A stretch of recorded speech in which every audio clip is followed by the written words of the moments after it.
Hello everybody and welcome back. Today I'm going to be doing a quick review of Google Fi's phone plan and the service, and I will also be reviewing this from the perspective of someone who's had this for about 2.5 months using the Samsung Galaxy S20 designed for Fi. Now, before we get started, I am not in any way sponsored by or promoted by Google Fi. This is just a personal viewer's perspective or review of the phone plan and the service. So I'm not sponsored by any individual or company with any of the products that are essentially going to be described herein. Now, jumping straight in, again, this is going to be a review of the Google Fi service for a Galaxy S20, which is designed for Fi. So the service, from what I'm seeing, is a little different than if you were using the native Google Pixel phones. I'll also be describing the different types of service available or different payment options available. Now, before we get started, as always, please don't forget to like and subscribe and check back into the channel for new content. I will also be pasting my referral link for Google Fi in the description if you decide to sign up after about 30 days of service, or at least that's the current promotion. You typically will get a $20 credit, as will I, just for signing up for Google Fi. Now, jumping straight in, I'm going to take the phone out of the screen for a minute just so we can cover the basic plans. One of the attractive options for Google Fi is the ability to choose from one of two pretty basic plans. You don't have to worry about tons of different add-ons, so it's not like other cell phone carriers. It's designed to be pretty simple. So you have the option when you go to Google Fi's website, at least at the time of recording this video, they have a couple of different plans. So you can choose the plan based on the number of individuals. So that is basically a sliding scale. The more you have, the cheaper it can get. So for one person, which is what I have, you're looking at $20 a month plus $10 per gig. The main selling point for this plan is for individuals that may be like me, working from home, or that have wireless networks, or I guess I should say Wi-Fi networks that they can log on to regularly. So you only pay per gig, so it's $10 per gig. However, they do break it down to the cent. So if you use half a gig, you're only paying $5. You do get full speed hotspot tethering. Basically, you're looking at international calls at as little as like 1 cent a minute, but you get unlimited calls, unlimited text, and then you're going to have the same essential data and text rates abroad as well. So data is free, and this is the attractive option for me. It's free after 6 gigs. So you're never going to have a bill over $80 essentially. Now, if you use over 15, data is slowed down for the rest of the month. But if you're someone that's relatively conservative on data use, this is probably going to be the best plan for you. I've been using it and it's been pretty solid overall. You do have the unlimited plan, which has $70 a month per line. There are taxes and fees for both. So using the $20 a month plan, you're probably going to be between $23 and $25 a month if you just use very, very minimal data. $70 a month, I could not tell you what that's going to end up being after taxes and fees, but I wouldn't imagine it breaking over $80. For this one, high-speed data up to 22 gigs, and then it'll be a slower rate after. You'll have full speed hotspot tethering, free calls to 50 plus countries and territories, and then free data and text abroad. So primary difference or primary selling point, if you know that you're probably going to be staying local to the US and you'll have access to a wireless network that is not through the actual Google Fi service, the Flexible for One is a great plan. I've been using it. I pretty much have Wi-Fi on always, using wireless network at home, and then when I'm going out, I'm usually going to be using the wireless network wherever I'm at. So I'm probably not, I don't think I've used more than a half gig the bulk of the time I've been on this plan. And when you get phones with larger data capacity or data storage, you will be able to download all that music, so hopefully you don't have to stream as much. However, if you are a data-heavy individual, the unlimited is probably going to be the recommended plan, or if you travel abroad frequently. Now you'll notice they have a sliding scale, so if you were to select 2, then the rate is going to drop for the flexible plan as well as for the unlimited plan, and it will continue to drop essentially, but it does look like it kind of tapers off the higher up you go. But you can check all of those rates online as well. I don't know if these rates are going to change. They've been relatively consistent while I've had the plan. A couple attractive things about Google Fi. Firstly, there are no contracts, so you can essentially cancel your plan whenever you want. It's very, very similar to a lot of other phone carriers now where you can do monthly payments for various phones depending on what you want to get. Now, going into the phones. Currently, the S21 is available for pre-order. There's a couple stipulations for this because you'll notice right here it says Samsung Galaxy S21 5G, as well as S21 Plus 5G, and then S21 Ultra. This one is just the Plus version. I think some people get it confused with the Plus 5G being different than the 5G model. It is, but it's really just the Plus version. You can also get the Note 20 series, the A71, and then the S20 series as well. You can also purchase the Google phones. So the Google Pixel series, I believe the 4 and 5, and then like the 4A, like the sub models. So overall, you can, supposedly, you can look into each of these phones. They are expected to be designed for Fi if they're on the Google Fi website and you see a designed for Fi tag. The difference is, if you sign up for Google Fi, one of the attractive things is the wireless carriers. So when you're looking through the phones, you'll be able to see whether or not it's designed for Fi. And then you can essentially determine what phone is going to be better there. So there are different carriers that are on Google Fi. So basically you'll have a couple of different cell towers that you're going to bounce between. So on Google Fi, if you have a phone designed for Fi, you will likely be using T-Mobile, Sprint, and US Cellular towers, and then you'll be able to take advantage of traditional hotspots. So the appeal to Google Fi is that you actually have the ability to bounce between towers depending on which service is going to be stronger, as opposed to the traditional single tower.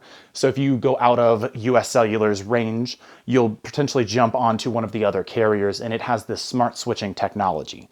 So it has the ability to utilize multiple networks. That is a huge appeal. However, if you have a phone that is not designed for Fi, it will stay to, if I'm not mistaken, the base T-Mobile cell tower coverage. So you're going to be limiting yourself on the actual network usage for text, phone calls, and data. Now the trade-off here, and one of the things that I have not been able to figure out, because there are some questions with some of the Google Fi phones, especially as the original appeal was for the Pixel series specifically, because they use an eSIM to allow for the smart switching technology. I have the S20 designed for Fi, and I received an actual physical SIM card along with the phone. I did a chat with Google support to figure out whether or not it was expected to have the smart switching technology. I was assured by Google Fi support, if it says designed for Fi, and in the description of the phone it says it does the smart switching technology, that it should have that capability. I have not really checked on that and tested it just yet. However, my concern is with that supposedly being designed for an eSIM card and I'm using a physical SIM, that may or may not be the case. However, that's purely stipulation, so I would just do your own research on that front prior to purchasing. Now, going to coverage. So I'm doing this mainly out of Denver, Colorado. Driving around, I've had 5G access pretty much everywhere that I've gone. One of the things that is a bit of an irritation for this phone plan for me personally, I went into a parking deck and service was essentially cut just because I had a couple of concrete roofs above my head, completely understandable. However, when I drove out of the parking deck, the cell service did not return immediately. Even after restarting my phone and driving around, it still would not allow like a stable data connection in the same area that I had it prior to going into the parking deck. So for a phone that's expected to have that smart switching technology, it doesn't appear to jump back to cell networks very quickly, even after restarting the phone itself. I don't know if that's situational, but it was something that was a bit of an irritation for me. Next up is using the S20. One of the appeals to Google Fi's phone plan is the VPN that you have access to when you're on a network. So you actually have the ability to utilize this software that essentially has the VPN that automatically gets set up when you connect to a unsafe or non-secured wireless network. So it'll automatically essentially kick on or kick in when you, let's just say, go to a hotel and you need to essentially use their data or their wireless network. Let's just say you're using one of the limited plans or something like that. Then it will have the ability to automatically set up a VPN, protect your data and your privacy. The downside to that is upon downloading or using this phone plan, I realized that for me, it has a 250 megabyte cap. So if you use more than 250 megabytes in a month on an unsecure network, you have to pay for more. And often with the way that Google Fi is advertised, that's something that's in the fine print and is a really big trade-off if you're someone who gets attracted to that type of technology. If you want to use the base plan for $20 a month, and then you want to go on an unsecured wireless network, and then you use that service, you're going to have to pay for more if you're going to be streaming a lot of content. So that for me was a bit of a concern. Now, jumping into the phone plan itself to give you kind of an idea of what I've been looking at. So this is the Google Fi's app, or the Google Fi app. Here you can see how much data I've used so far. So I have used about 0.79 gigs, and you can set up when you get custom alerts.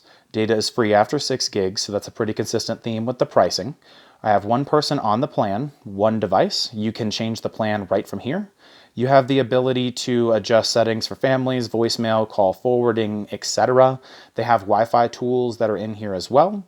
You can change service address, notifications, privacy, and then you have your sharing Google Fi option in case you want to refer a friend and get that $20 credit. Now, I've loved this service. One of the downsides, or a couple of the downsides, that I want to go over very quickly.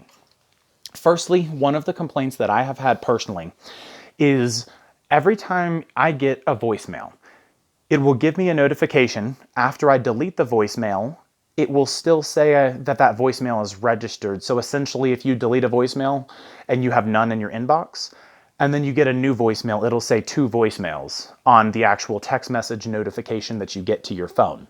One of the things that I found that's a huge complaint for most people on Google Fi, supposedly there is a visual voicemail. It is not the case currently. When you look in the phone app itself, there is no visual voicemail. So you're back to the old school dialing in, which isn't a problem if you're don't mind actually listening to the voicemails themselves. But if it's something that you know you need to delete right away, it's really annoying to have to call in, use your PIN, then you have to listen to the first 10 seconds of the voicemail, letting it tell you the number of the phone or the phone number, and then press 6 or whatever the button is to delete the voicemail.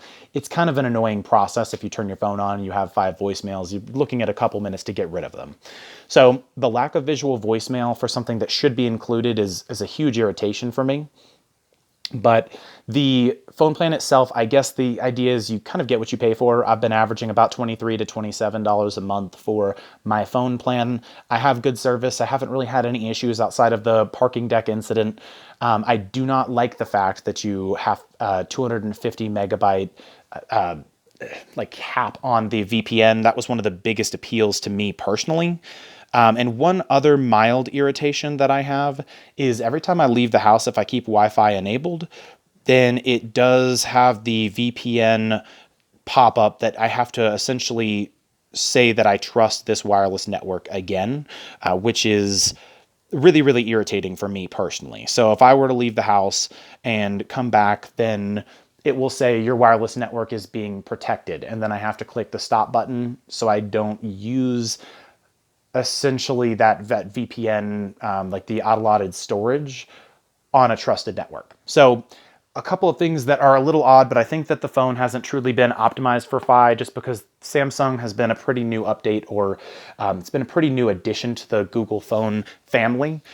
A lot of these are things that I think many people will, I guess, not necessarily hate or disagree with. Overall, one of the big appeals to Google Fi was the fact that you have that VPN automatically set up. I did have issues connecting to it when I went on a public wireless network the other day, so that is an irritation as well. So I guess if you're looking to switch, I would highly recommend it if you think you just want a pretty basic phone plan. I think that it's relatively cost effective if you're in that $20 plan and just paying per gig. However, I do think that there are a lot of other phone plans and essentially supplemental applications that would allow you to set up that VPN and have better storage at a more affordable price for what you're getting. I think Google Fi has a little bit of a ways to go as far as making sure that these phones are truly designed for verify that you get the visual voicemail that should be native to pretty much every phone nowadays, and then making sure that that VPN network is set up properly when you go into new like newer Wi-Fi areas and you connect to a network and then it automatically kicks in. That part's great, but if it doesn't connect, it's completely useless. And the downside is every time you come back home, even if you list your network as a trusted network, it will still tell you that it is trying to protect that network and you have to disable it. So it's some very, very minor irritations. I think overall for the price, I'd still recommend it in that $20 to $40 range. But if you're looking for a truly unlimited plan, I do think it might be worthwhile to pursue other phone options, especially with the S21 being on pre-order right now and it's relatively inexpensive. I don't see much of a cost difference between choosing some of the top phones in the market right now and then going to a competitor's network. I think that you can get a somewhat comparable plan through potentially Verizon or AT&T. It'll probably be a little pricier. However, overall, I think that you're probably going to get better network coverage, and at least until they can expand their network a little bit more and expand the functionality of the network switching. So if you have any questions, comments, or concerns, drop them in the comment box below. And feel free, like I said, to check back in regularly for new content. And I'll see you guys in the next video.